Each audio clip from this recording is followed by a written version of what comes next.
স্বামী হিচাপে গ্ৰহণ কৰাৰ লগতে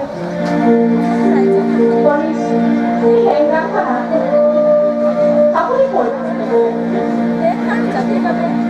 আগবাঢ়ি যাব পাৰে তাৰ বাবে এৰা খৰচটো টকা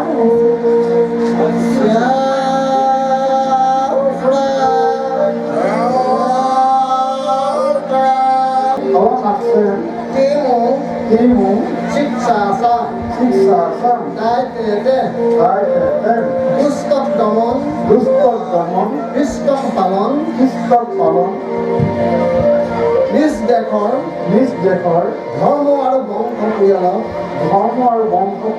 স্বজাতিক ৰক্ষা কৰিবৰ বাবে এই হেংদাং হাতত লৈ প্ৰতিজ্ঞা কৰিলোঁ।